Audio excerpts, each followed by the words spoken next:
Okay, for those that weren't here last week, I've been going through some of the history in preparation for being looking at the book of Revelation sometime in the future. And I was going through all the kings of Judah and Israel and a little description of each of the kings. And we got down to, we did all the kings of Israel and most of the kings of Judah. And we were talking, I think we talked about Ahaz last week.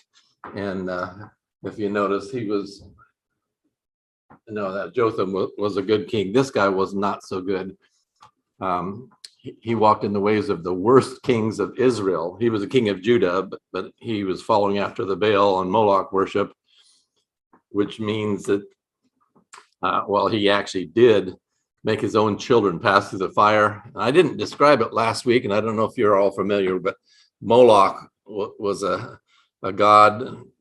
It was a huge, they would make a huge statue, I guess, for lack of a better term, but it was of a kind of a monstrous creature that had his arms like this, and then his mouth open like just a gaping thing, and they would lay a child, they'd wrap the child in like swaddling, and they would lay him on the arms, and it would roll right down into the furnace, into the fire.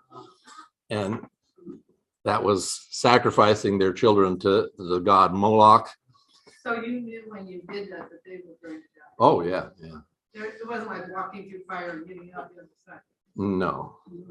No, you were killing your child to do that. And so that's how bad this guy was. And he practiced a lot of idolatry. I think we talked about him. So I'm just gonna I think you remember last week I said he was a wicked one, and he definitely was. So the next one, I don't think we talked to him about him, but if we did, wanted to talk a little bit more. But Hezekiah was one of the good kings. In fact, up until him, there wasn't anyone like him. He removed idolatry from the land and served God. You'd think of the children of Israel, of all the people in the world, it wouldn't have to be something, it would be a remarkable thing that he served God, but he did, and it was a remarkable thing. And the Assyrians by this time they had already taken the children of Israel, of the northern 10 tribes of Israel. They'd already taken them off into Assyrian captivity. But the Assyrians weren't done yet. They wanted the rest of, they wanted Judea too. And so they besieged, they sent Sennacherib to besiege Jerusalem, and he did, but that was the one place where in the middle of the night, God killed 185,000 Assyrian soldiers. And it happened, it was the reason that was discovered was because some lepers in Jerusalem were starving to death, and nobody would help them because they were lepers. And they figured, well, worst case scenario, if we go out there, is they'll just kill us, and then we'd be better off than we are now. And they went out there and went to the camp and found everybody dead. And so all their supplies were still there. So they were eating really good and everything. And then all of a sudden it dawned on them, yikes, what's God going to think of us if we're out here feasting and our fellow people are inside, even though these were ones that wouldn't help us, even if they could have. God's going to judge us if we don't go in and let them know there's food out here and that the Assyrians are gone. What ones are left hiked out of there. And so they told everybody, and Jerusalem was delivered. The Assyrians left without taking Jerusalem. And Hezekiah was told by Isaiah was a prophet at this time, that he would die, but he prayed to God and God spared him. and he was given a sign. I think we talked about it last week. The sun went backwards 10 degrees. How that happened, only obviously it could be by a miracle. And but the one thing he did wrong was that he showed all the kingdom's valuables to visitors from Babylon. And we know what empire followed Assyria. It was Babylon. And you don't go around showing all your wealth to somebody that might be a potential enemy. It wasn't, this angered God, and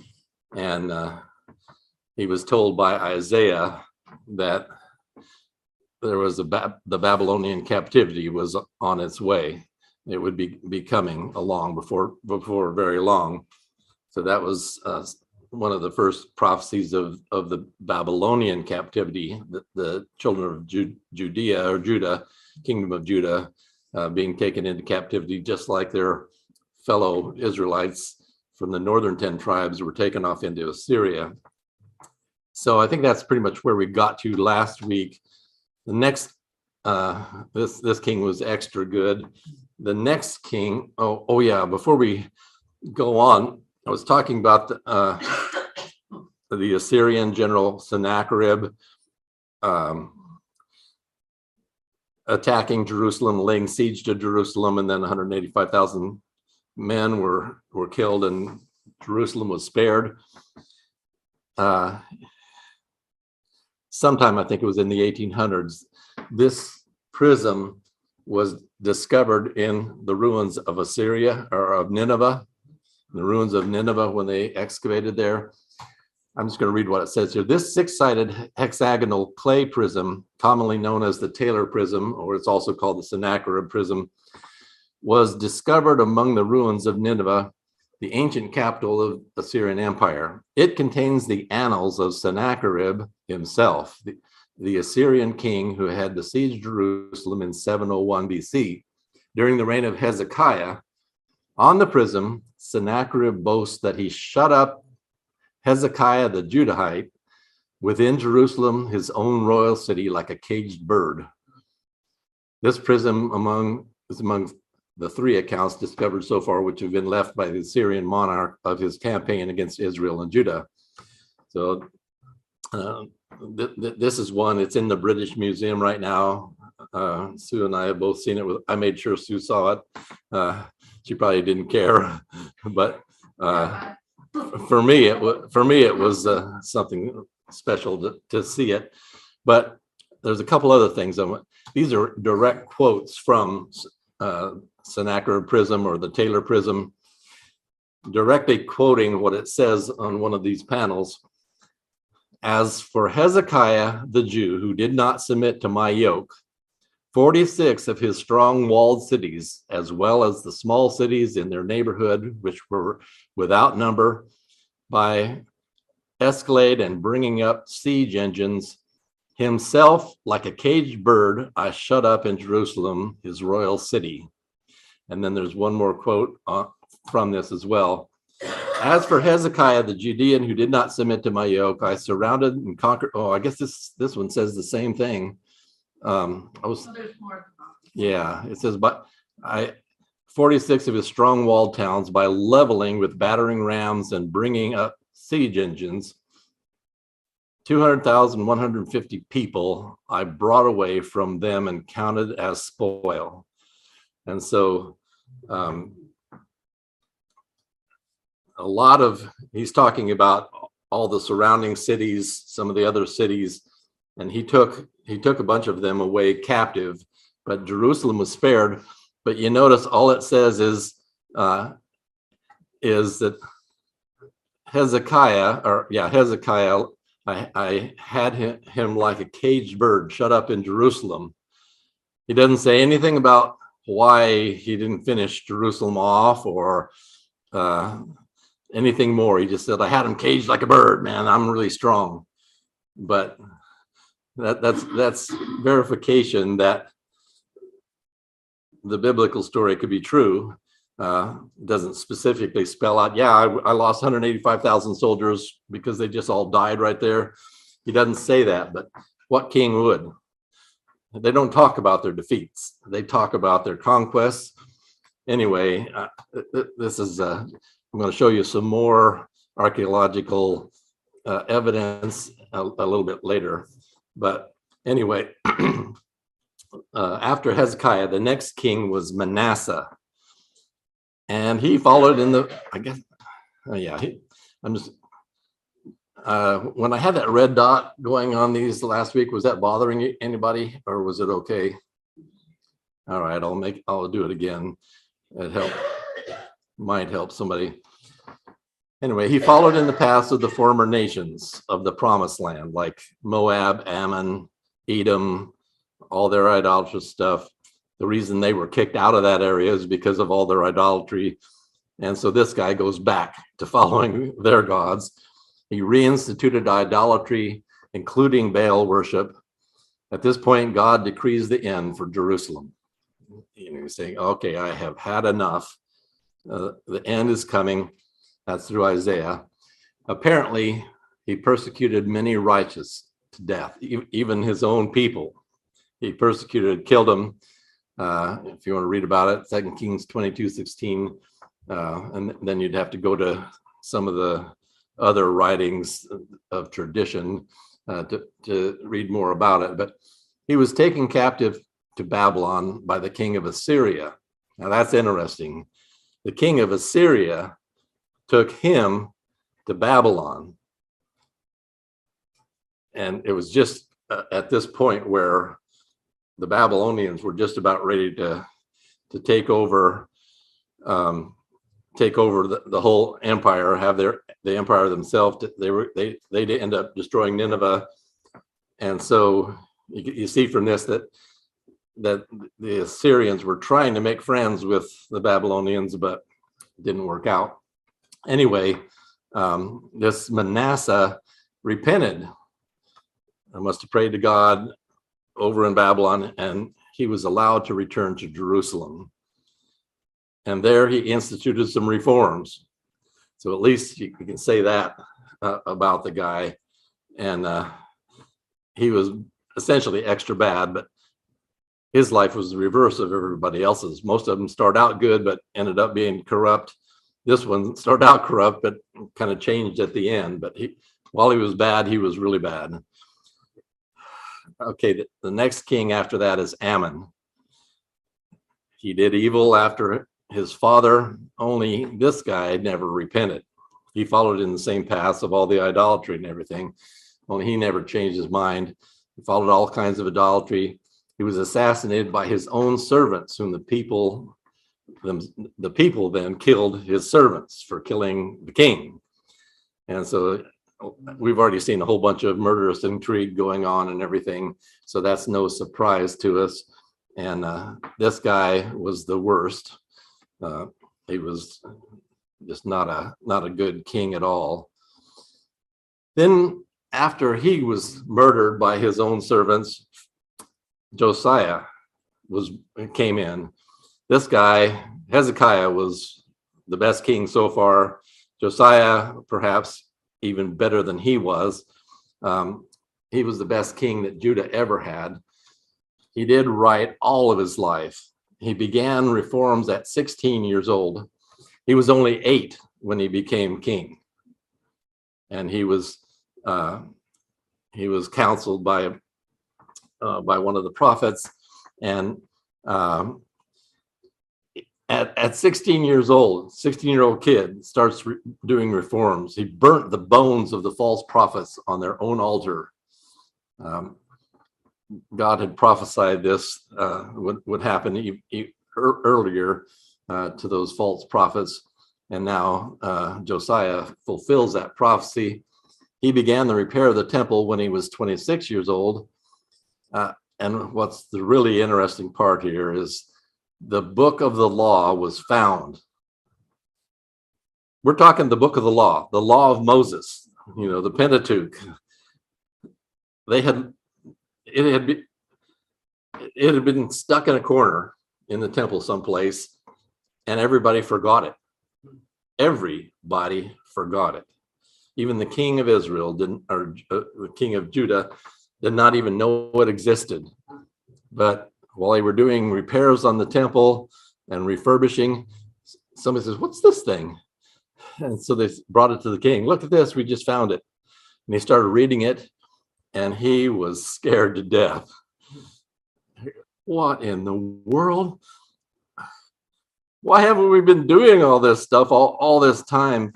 And so he bound himself and the people to keep the law.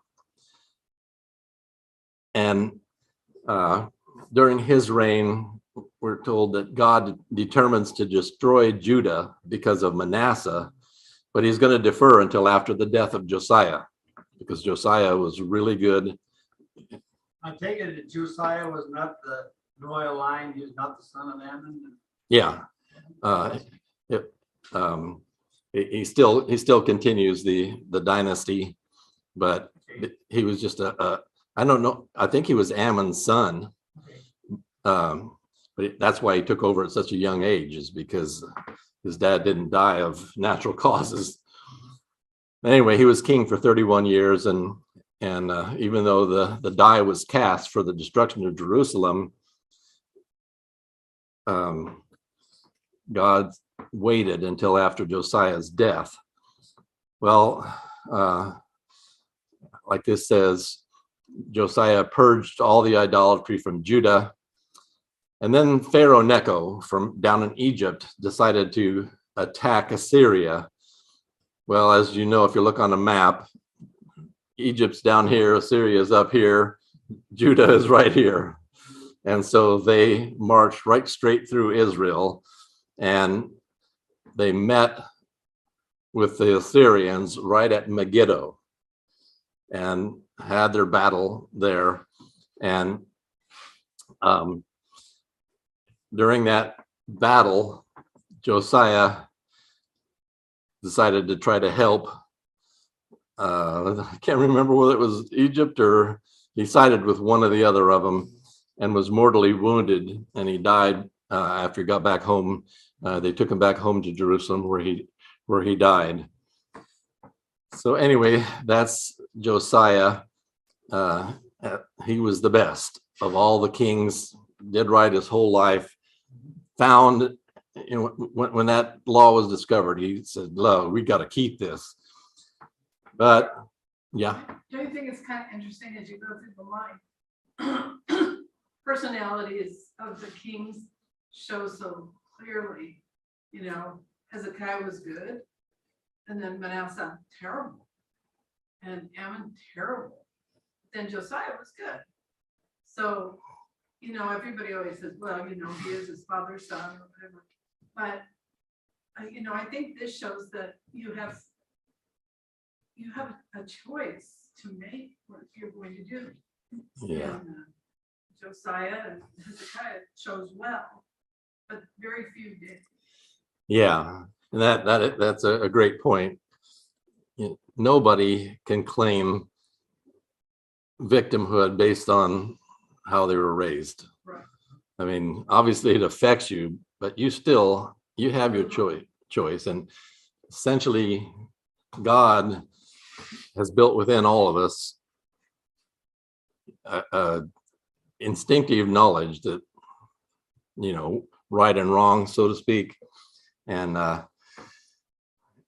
it's just whether you choose to take it or not. And like Sue says, this really does illustrate that really well. The next king is Jehoahaz. He after a good king, like he did evil in the sight of God. He was captured by Pharaoh Necho in Riblah, which is north of Damascus, up in Syria, and he was taken captive to Egypt, where he dies. And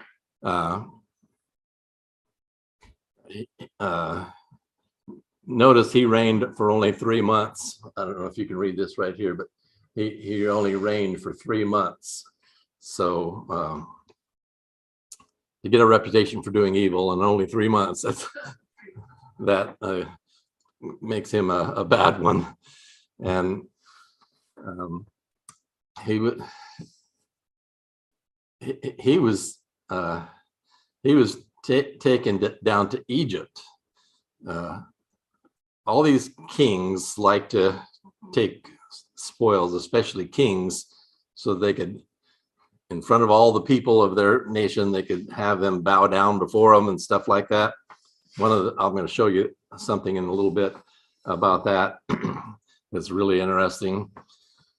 But anyway, that was Jehoahaz. After Jehoahaz is Jehoiakim. He also did evil in God's eyes. And in 605 BC, he became a servant of Nebuchadnezzar. At this time, some of the royal family and priests were deported to Babylon, including the prophet Daniel. So 605 or 606, depending on how you calculate it, is when the first wave of the people of Judah, the southern two tribes of Judah and Benjamin, they were taken into Babylonian captivity, 606, 605. And as you can see, it says all the royal family and the princes, including Daniel, all the cream of the crop people were taken captive in 606. And we're told about Jehoiakim. He served Nebuchadnezzar for 3 years, then rebelled. And he died just 3 months before Nebuchadnezzar came and deported most of Judah in 597 to quell the rebellion. So even though his family was up in Babylon, and maybe that's why he rebelled, I don't know, but he took it for 3 years, and then he says, no, I'm not going to take it. I'm going to rebel against Babylon. So in 597, Nebuchadnezzar came back and says, no, you're not rebelling against me. I'm taking you and a whole bunch of the next wave of people, the craftsmen, and the next wave after the royalty and the cream of the crop, they all were taken captive up to Babylon in 597. That was during the reign of Jehoiakim. And as you can see, he was bad. Next king of Judah was Jehoiachin, or he's also called Jeconiah. He did evil in God's eyes. And in 597, Nebuchadnezzar lays siege to Jerusalem. Jehoiachin surrenders himself and his family to Nebuchadnezzar. They're deported to Babylon with all the upper class people, including Ezekiel. And so now we've got Ezekiel and Daniel both in Babylon, which is where they write their prophecies, the book of Ezekiel, the book of Daniel. And Jehoiachin was up there in prison for 37 years. But after Nebuchadnezzar's death, he's released and treated like royalty in Babylon. And that's where he dies, is in Babylon. Anyway, he also was bad. Next king is the last one, Zedekiah. He wasn't king for long at all. I can't. I'm not going to try to fix this where you can see right in behind here, but he was just a matter of months. But he did evil in the sight of God. He wouldn't humble himself before Jeremiah. Jeremiah was trying to tell him, you might as well give it up because we're going to Babylon. He wouldn't humble himself. He rebelled against Babylon, tried to have some alliances with Egypt, and then because of this rebellion, Babylon lays siege to Jerusalem now. And after a year and a half, the walls are broken through. And this is 586 BC. The temple is burned, the walls of the city destroyed, along with most of the city. The survivors of the siege are taken captive to Babylon. Zedekiah's eyes are put out after watching the execution of his sons. He's taken to Babylon, where he dies. There's only rabble left in Jerusalem. I added a note here. Jeremiah remains in Jerusalem for a short while, and then his own people put his eyes out and haul him off to Babylon, where he dies. Jeremiah had been prophesying, look, people, God has said we're going to Babylon. You might as well give it up because we're going. Just give it up and just follow God. And they wouldn't. And they ended up putting his eyes out, carting him to Babylon, where he died there and as an old man. Okay, so how uplifting has this been? Not so much. I guess I need to say he was bad. So now we've had Assyria taking all the Israelites captive. Now we got the Babylonians taking Judah captive. This is starting in 606 when the first wave were taken to Babylon. Now, for 70 years after 606, they're in captivity in Babylon. That means that puts it at 536 when they're released to go back home again. So Judah off to Assyria to Babylonian captivity. Now I want to read something for you. Psalm 137. It's got to be one of the saddest stories in the Bible. This was written after the children of Israel, or Judah had been taken into Babylonian captivity. It goes like this. By the rivers of Babylon, there we sat down. Yea, we wept when we remembered Zion. We hung our harps upon the willows in the midst of it.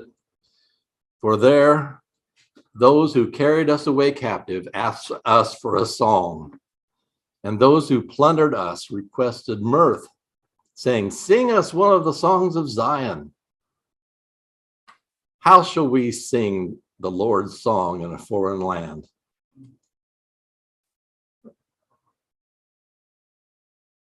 If I forget you, O Jerusalem, let my right hand forget its skill. If I do not remember you, let my tongue cling to the roof of my mouth.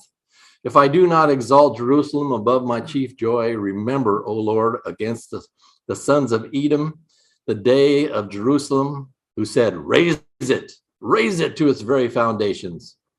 O daughter of Babylon, who are to be destroyed, happy is the one who repays you as you have served us. Happy is the one who takes and dashes your little ones against the rock. I just love the beginning of that. By the rivers of Babylon, there we sat down. Now they start crying to God.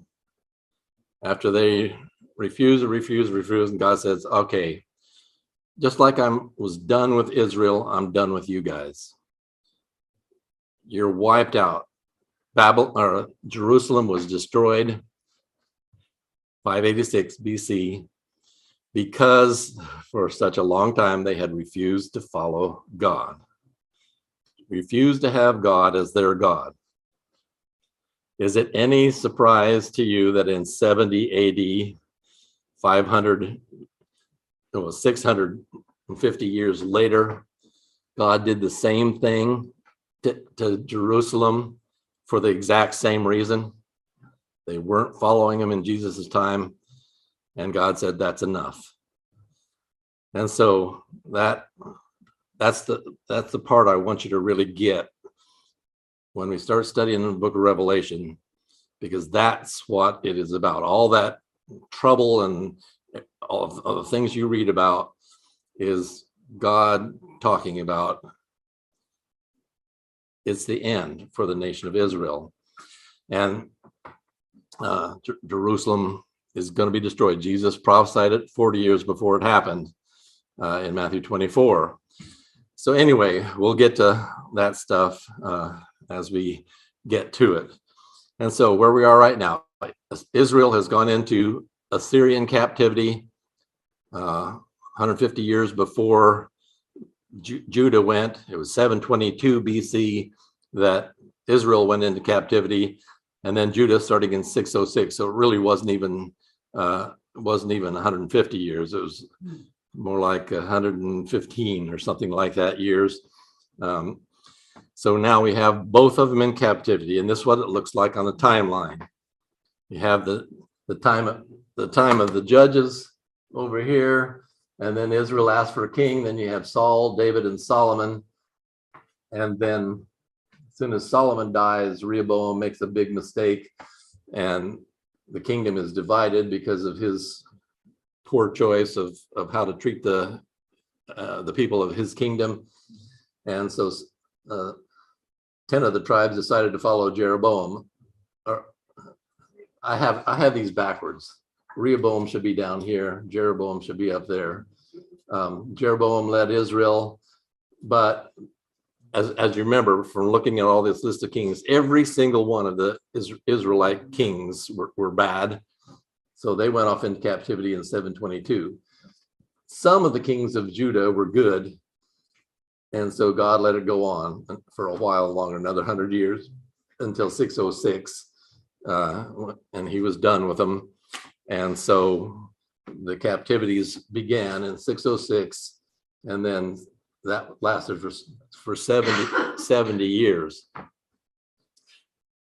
Okay, we have 10 minutes left. I want to talk about some more archaeological evidence, just like that Taylor prism that I showed you just a few minutes ago. There's other things that the archaeologists have discovered in Babylon and in Assyria. And one of those was the Babylonian Chronicle. I probably should have put it in its right time, but anyway, Babylonian Chronicle looks like this, and it's about the size of a pack of cigarettes, something like that. It's really small, but what it says is incredible. In the 7th year of Nebuchadnezzar, in the month Chislev, the king of Babylon assembled his army, and after he had invaded the land of Hatti, which is the Hittites in Turkey and Syria, he laid siege to the city of Judah, and that's Jerusalem. On the 2nd day of the month, which is March 16th to us, he conquered the city and took the king, which is Jeconiah, prisoner.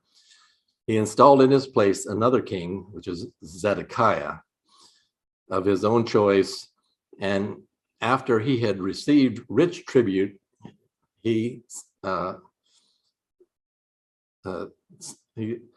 Zedekiah sent this rich tribute forth to Babylon. So that's what's written on this Babylonian Chronicle, totally verifying the biblical account of how things were going. And it is something that's in the British Museum. Sue and I have both have seen it with our own eyes, and so you can.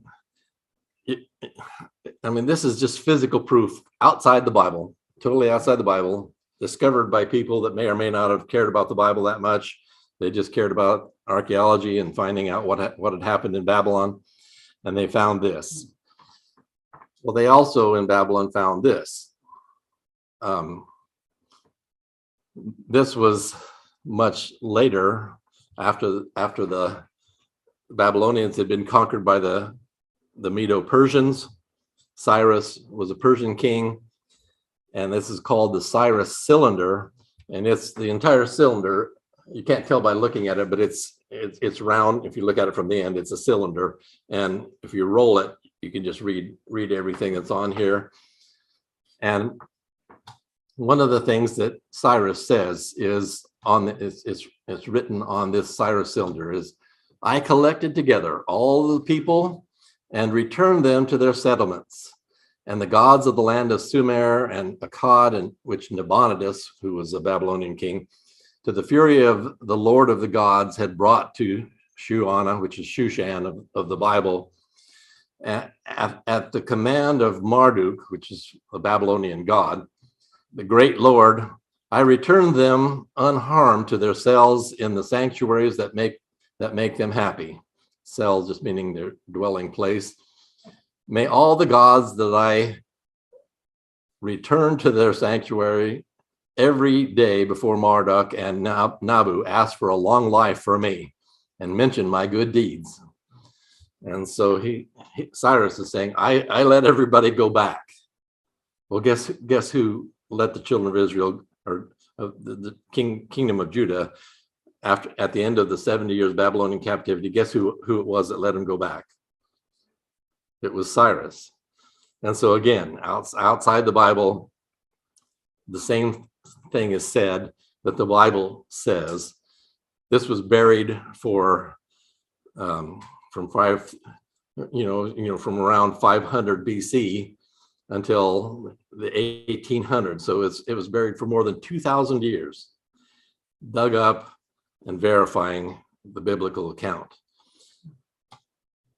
Next one, well, this is the one that we already looked at, so I'm going to skip it. That's the Sennacherib's prism, or the Taylor prism.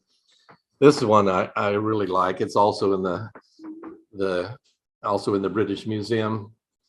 Cyrus cylinder is too, by the way. I don't know if I said that or not, but this is the black obelisk of Shalmaneser.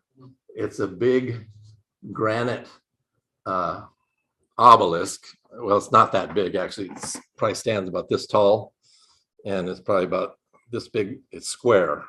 If you looked at it from the top, you'd see a square, and it has 4 sides, and on each side there are panels. And on this one side, in the second panel, this one right here, in this panel, this is an enlargement of it. Oh, I got bigger pictures here in just a minute, but on that, well, let me just show you the bigger one. This is the panel. See this guy bowing down before this guy? Well, now I'm going to go back. In this panel, the guy bowing down before the other king.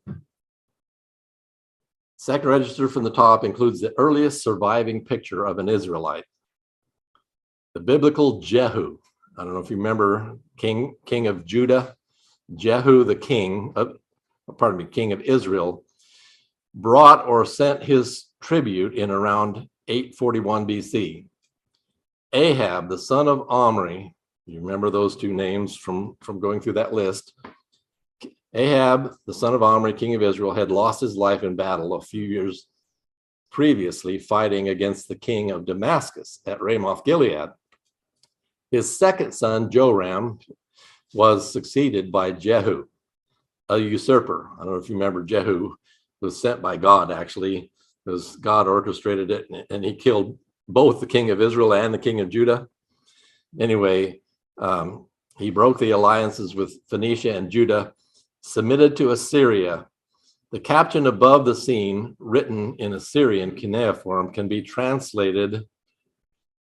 Here's the direct quote from, that's written in one of these. I don't know whether it's this one or this one, but all this cuneiform writing says, "The tribute of Jehu, son of Omri, I received from him silver, gold, and a golden bowl, a golden vase with pointed bottom, golden tumblers, golden buckets, tin, a staff for the king, and spears."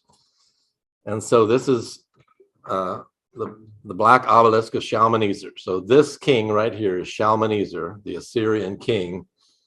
This is Jehu, king of Judah, king of Israel, bowing down before Shalmaneser. Again, verifying the account, the biblical account of what happened there as well. So I just wanted to put those in there because they're so faith building to see.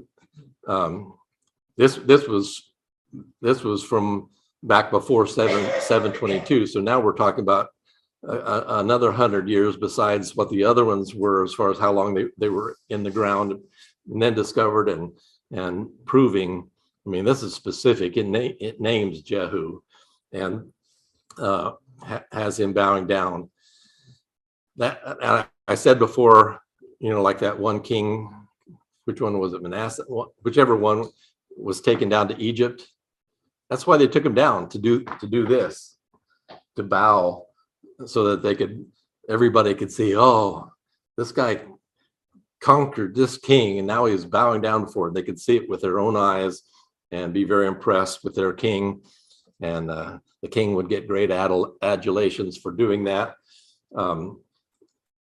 I don't know if you can see it or not, but in this one, there's another guy bowing down. This is Jehu right here.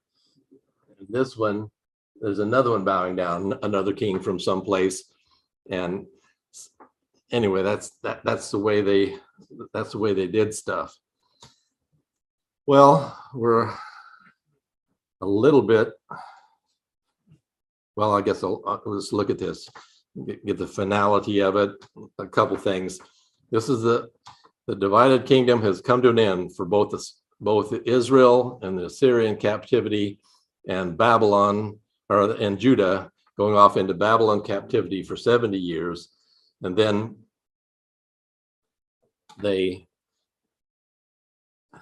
you notice the Assyrian captivity, they're just gone. A few people trickled back and became the Samaritans, but for the most part, they went to Assyrian captivity and never returned. So the Babylonian captivity, God said it's going to last 70 years, which it did. And in 536, the people were allowed to return from that captivity, and they began rebuilding the temple.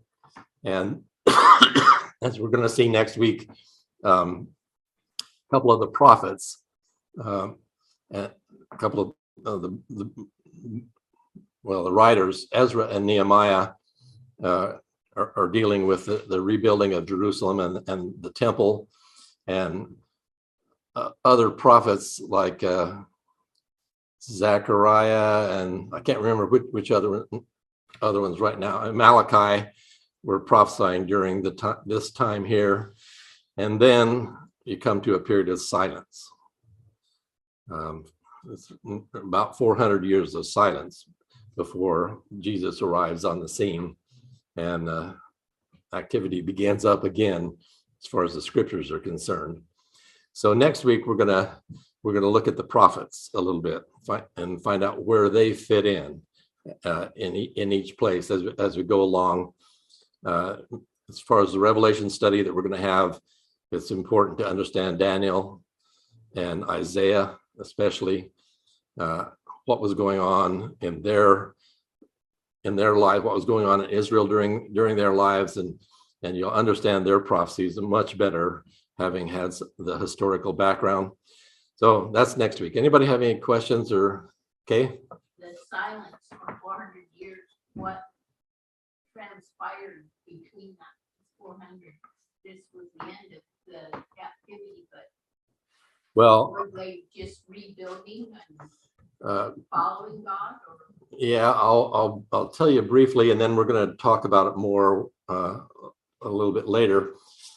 But during this time, they complete rebuilding of the temple. You know, it gets completed, and then they go along. But it was just a succession of corrupt priests, the high priests. They would even kill each other. You know, one would kill another so he could become a high priest, and that was just going on, just like the kings that happened. Only now there's no kings. They come back from Babylonian captivity and say, no more idolatry for us. Thank you. We're done with that. But the intrigue kept on going with the priests, and they became more corrupt, and the Targums and the Talmud were written, and that's the priests trying to interpret the scriptures, and so they just get away from what the scriptures are really talking about, which is why Jesus said, "You've heard it said, but I say unto you." Jesus has said, we need to get back to God's truth. Anyway, they had just become more and more worldly, or whatever you want to call it, and less truly following God. They were made a pretense of it, but whatever they wanted to do, they figured out a way to justify stuff from the scriptures, and so that was going on. But then there was wars that started happening after Alexander the Great. He died at age 26 or 27, something like that. And before he died, though, he divided up his empire into under four kings, and the Ptolemies and the Seleucids were the ones that had the area of Egypt and Palestine type area, and characters like Antiochus Epiphanes, and anyway, there was a lot of fighting and stuff going on in the century prior to Jesus, and we'll talk about some of that history more as we go, but things were happening, it just wasn't recorded. Okay, anything else?